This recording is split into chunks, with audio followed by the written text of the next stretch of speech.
కొరింథీయులకు వ్రాసిన మొదటి పత్రిక 5వ అధ్యాయము.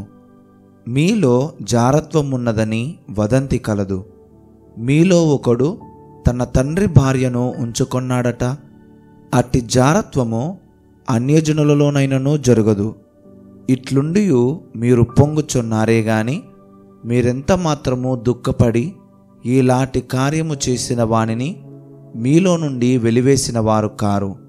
నేను దేహ విషయమై దూరముగా ఉన్నను, ఆత్మ విషయమై సమీపముగా ఉండి మీతో కూడా ఉండినట్టుగానే ఇట్టి కార్యము ఈలాగు చేసిన వానిని గూర్చి ఇదివరకే తీర్పు తీర్చియున్నాను. ఏమనగా, మన ప్రభువైన యేసు దినమందు వాని ఆత్మ రక్షింపబడినట్లు శరీరేచ్ఛలు నశించుటకై మన ప్రభువైన యేసుక్రీస్తు నామమున మీరును నా ఆత్మయు మన ప్రభువైన యేసుక్రీస్తు బలముతో కూడి వచ్చినప్పుడు అట్టివానిని సాతానునకు అప్పగింపవలెను. మీరు అతిశయపడుట మంచిది కాదు. పులిసిన పిండి కొంచెమైనను ముద్దంతయు పులియజేయునని మీరెరుగరా? మీరు పులిపిండి లేనివారు గనుక క్రొత్త ముద్ద అవుటకై ఆ పాతదైన పులిపిండిని తీసి పారవేయుడి. ఇంతేకాక క్రీస్తు అను మన పస్కా పశువు వధింపబడెను గనుక పాతదైన పులిపిండితోనైనను దుర్మార్గతయు దుష్టత్వమునను పులిపిండితోనైనను కాకుండా నిష్కాపట్యమును సత్యమునను పులియను రొట్టెతో పండుగ ఆచరింతము. జారులతో సాంగత్యము చేయవద్దని నా పత్రికలో మీకు వ్రాసియుంటిని. అయితే ఈ లోకపు జారులతోనైనను లోబులతోనైనను దోచుకొని వారితోనైనను విగ్రహారాధకులతోనైనను ఏమాత్రమునో సాంగత్యము చేయవద్దని కాదు. అలాగైతే మీరు లోకములో నుండి వెళ్ళిపోవలసి వచ్చును గదా. ఇప్పుడైతే సహోదరుడనబడిన వాడెవడైనను జారుడు గాని లోబి గాని విగ్రహారాధకుడు గాని తిట్టుబోతు గాని త్రాగుబోతు గాని దోచుకొనువాడు గాని అయ్యున్న ఎడల అట్టివానితో సాంగత్యము చేయకూడదు, భుజింపను కూడదని మీకు వ్రాయుచున్నాను. వెలుపలి వారికి తీర్పు తీర్చుట నాకేలా? వెలుపలి వారికి దేవుడే తీర్పు తీర్చును గాని మీరు లోపటి వారికి తీర్పు తీర్చువారు గనుక ఆ దుర్మార్గుని మీలో నుండి వెలివేయుడి. కొరింథీయులకు వ్రాసిన మొదటి పత్రిక 6వ అధ్యాయము. మీలో ఒకనికి మరియొకని మీద వ్యాజ్యమున్నప్పుడు వాడు పరిశుద్ధుల ఎదుటగాక అనీతిమంతుల ఎదుట వ్యాజ్యమాడుటకు తెగించుచున్నాడా? పరిశుద్ధులు లోకమునకు తీర్పు తీర్చుదురని మీరెరుగరా? మీ వలన లోకమునకు తీర్పు జరగవలసి ఉండగా మిక్కిలి అల్పమైన సంగతులను గూర్చి తీర్పు తీర్చుటకు మీకు యోగ్యత లేదా? మనము దేవదూతలకు తీర్పు తీర్చుదుమని ఎరుగరా? ఈ జీవన సంబంధమైన సంగతులను గూర్చి మరి ముఖ్యముగా తీర్పు తీర్చవచ్చును గదా. కాబట్టి ఈ జీవన సంబంధమైన వ్యాజ్యములు మీకు కలిగిన ఎడల వాటిని తీర్చుటకు సంఘములో తృణీకరింపబడిన వారిని కూర్చుండబెట్టుదురా? మీకు సిగ్గు రావాలనని చెప్పుచున్నాను. ఏమి, తన సహోదరుల మధ్యను వ్యాజ్యము తీర్చగల బుద్ధిమంతుడు మీలో ఒకడైనను లేడా?